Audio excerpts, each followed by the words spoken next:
yaitunya nikmat-nikmat Allah.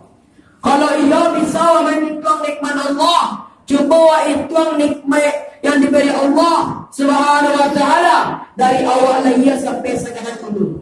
Barangkali gunakan kaki, barangkali gunakan tangan, tidak akan bisa kita menghitungnya. Walaupun kalkulator gunakan akan bisa kita menghitung para nikmat Allah. Andaikan di atas dunia seluruh daun-daun sebagai buku, rantiang kayu di dunia sebagai pena, air laut di dunia sebagai tinta, pasti tidak akan bisa kita menghitung namanya nikmat Allah Subhanahu wa taala. Hadirin jemaah rahimakumullah. Dek karunia Allah beraja daripada alif, memilang daripada asa. Semenjak sebulan ayat 2 bulan Mangkubara, 3 bulan Mangkubara, 5 bulan Mangkubara. Di sinilah Allah Subhanahu wa taala memberikan kepada kita roh, dan di sinilah kita bertimbang janji. Janji kita mai surah mantiang tagak, mai Rasul menyembah Allah Subhanahu wa taala. Selanjutnya salawat beserta salam tidak pernah bosannya kita kirimkan kepada junjungan umat Islam sedunia yang bergelarkan Al-Amin, yang bertitilkan Habibullah, imam waktu salat, panglima waktu perang. Ia rela anaknya menjadi yatim, istrinya menjadi janda, demi menegakkan satu kalimat tauhid, la ilaha illallah, tiada Tuhan selain Allah Subhanahu wa taala. Yakninya Al-Habibullah Al-Mustafa Sayyidina Muhammad sallallahu alaihi wasallam dengan melafazkan Allahumma salli ala Sayyidina Muhammad sallallahu alaihi wasallam. Rasulullah sallallahu alaihi wasallam pernah berkata, barang siapa yang bersalawat kepada aku satu kali saja, maka Allah Subhanahu wa taala akan menambah 10 pahala kepada dirinya, dan Allah Subhanahu wa taala menjauhkan 10 keburukan kepada dirinya, dan Allah Subhanahu wa taala mengangkat 10 derajat kepada dirinya. Dalam hadis Nabi yang berbunyi, man aya sunnati faqad ahabbani wa man ahabbani kana maliya fi jannati. Artinya barang siapa yang menghidupkan sunnah kata Rasulullah, maka ia cinta kepadaku. Apabila ia cinta kepadaku, ingat, maka ia di surga bersama kata Rasulullah sallallahu alaihi wasallam. Hadirin jemaah rahimakumullah. Selanjutnya yang amba hormati Nyonya Mama Alim Ulama Sejak Pandai, dan amba hormati pengurus Mustajib Tadlan, dan amba hormati guru kita yang telah hadir bersama kita malam ini itu, yaitu Ibu Tata, dan amba hormati ibu-ibu dan di dalam surah dan dalam saji kimika yang dipelimpang di dinjang dan disukui di atas nai adoh nai sabalahan di dalam kelompok laki-laki. Sebelum ambo menyampaikan ceramah, isi ceramah ko coba awak renungan kepada diri awakmu. Bara susahnya Rasulullah mengembangkan agama Islam. Bara susahnya Rasulullah mengembangkan agama sampai seluruh dunia. Renungan diri sarana lapor. Hadirin rahimakumullah. Kita duduk di sini, kita duduk di majelis yang mulia ini. Sedangkan kita tidak pernah memandang langsung wajah Nabi. Kita tidak pernah bertemu langsung dengan Nabi. Untuk apa kita di sini? Kalau bukan karena iman dan cinta kita kepada Nabi Muhammad sallallahu alaihi wasallam. Duduk dengan Nabi aja nggak pernah, bertemu dengan Nabi aja nggak pernah, berjabatan dengan Nabi aja nggak pernah. Tetapi kita cinta kepada Nabi, kita sayang kepada Nabi Muhammad sallallahu alaihi wasallam. Ketika Rasulullah sallallahu alaihi wasallam duduk dengan para sahabat-sahabatnya, Rasulullah berkata, "Wahai para sahabat, tahukah kalian golongan yang mulia? Tahukah kalian golongan yang soleh?" Sahabat pun berkata, "Apakah para malaikat ya Rasulullah? Bagaimana mungkin para malaikat tidak mulia, sedangkan mereka berada di sisi Allah Subhanahu wa taala?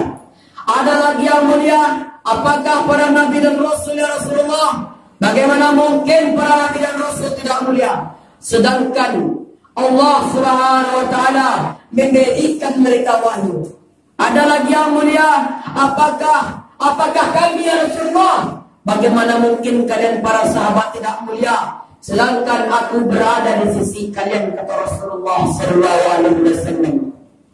Kemudian Rasulullah sallallahu alaihi wasallam menundukkan kepalanya hingga mata beliau meneteskan air mata. Lalu beliau pun berkata, "Tuba liman yarani wa amana bi, wa tuba summa tuba liman lam yarani wa amana bi."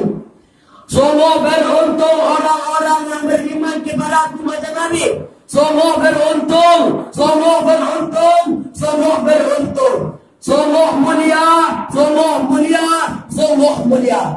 3 kali keberuntungan, 3 kali kemuliaan orang yang tidak pernah bertemu dengan Nabi. Siapa? Kita yang duduk di masjid ini tidak pernah bertemu dengan Nabi. Kita tidak pernah berjabatan dengan Nabi. Kita tidak pernah berjumpa dengan Nabi. Akan tetapi kita cinta kepada Nabi Muhammad SAW. Ada cerita Syekh Muhammad ketika beliau ingin berziarah ke makam Rasulullah SAW. Beliau bertemu dengan Rasulullah SAW. Beliau nampak di belakang Rasulullah banyak golongan umat manusia, banyak golongan Muslim. Syekh Muhammad tersebut berkata, "Ya Rasulullah, siapakah yang berada golongan yang ada di belakangmu ya Rasulullah?" Rasulullah berkata, "Wahai Syekh Muhammad, yang golongan yang berada di belakangku ini, wahai Syekh Muhammad, ialah golongan tidak pernah bertemu denganku, golongan tidak pernah duduk bersama denganku. Mereka adalah umat Islam yang ada di Indonesia." Kenapa Rasulullah SAW cinta kepada umat Islam yang ada di Indonesia? Karena di Indonesia setiap kampung-kampung, RT-RT, RW-RW, pesantren-pesantren pasti melaksanakan Maulid Nabi Muhammad SAW.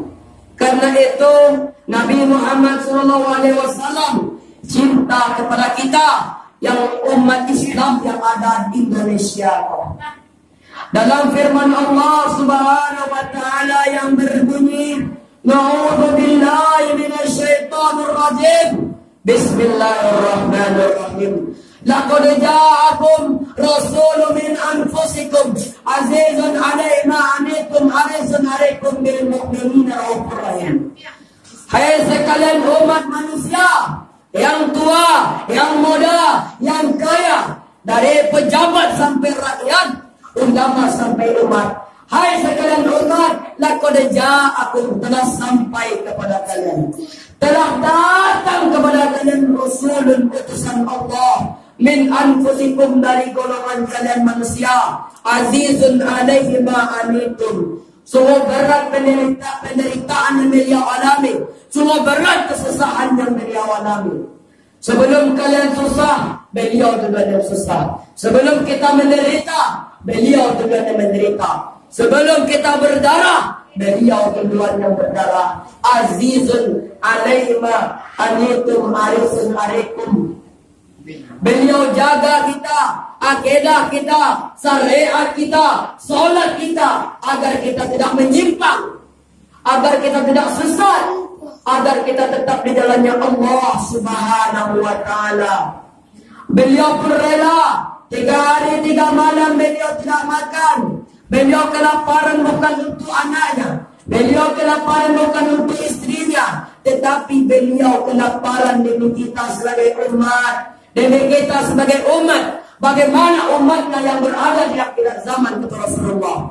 Lupakah kita ketika Rasulullah SAW berdakwah ke kota Taif? Ketika Rasulullah berdakwah ke kota Taif, lalu dahi beliau dilempari dengan batu hingga mengeluarkan darah. Lalu darah tersebut ditampung oleh beliau. Sahabat pun berkata, "Ya Rasulullah, kenapa engkau tampung darahmu ya Rasulullah?" "Wahai sahabatku, andaikan darahku jatuh ke atas tanah Taif ini, maka seluruh penduduk kota Taif akan ditenggelamkan oleh bumi. Sedangkan mereka adalah umatku. Mereka adalah umatku yang belum mengenal Allah, yang belum mengenal Islam." Saking cintanya Rasulullah kepada kita, saking sayangnya Rasulullah kepada kita. Tetapi kita sebagai umat tidak tahu diri. Kita sebagai umat meninggalkan sunnahnya. Kita sebagai umat meninggalkan akhlaknya. Kita sebagai umat semakin hari semakin jauh darinya. Kita sebagai umat meninggalkan akidahnya. Ketika detik-detik Rasulullah SAW sakaratul maut, Rasulullah tidak memikirkan anaknya. Rasulullah tidak memikirkan istrinya. Inna Rasulullah fi akhirin nafsihi harakat safataini marrataini. Sam'i fasami'tu ila qul ummati faqumina Rasulullah sallallahu alaihi wasallam wa qala law kana sadamun liwahidin kana Rasulullah sallallahu alaihi wasallam fil muqalladat. Dari ahli karimalah wajah ketika detik-detik Rasulullah sallallahu alaihi wasallam sakaratul maut, Rasulullah tidak memikirkan anaknya, Rasulullah tidak memikirkan istrinya, Rasulullah tidak memikirkan seluruh keluarganya. Akan tetapi Rasulullah memikirkan kita sebagai umat. Bagaimana besok kita yang umatnya berada di akhir zaman. Saking cintanya Rasulullah sallallahu alaihi wasallam. Ketika itu basirtu fa innahu awwalu kharijtu iza bisu. Setelah Rasulullah mau dicabut nyawa Rasulullah sallallahu alaihi wasallam, Rasulullah berkata kepada malaikat Israel, "Ya kalian Israel, wahai kekasih Israel, tolong aku belum puas wahai Israel meninggalkan umatku yang belum diberi jaminan oleh Allah Subhanahu wa taala. Wahai Israel, tolong sampaikan kepada Allah, wahai Israel, berikan umatku jaminan, wahai Israel, berikan umatku jaminan."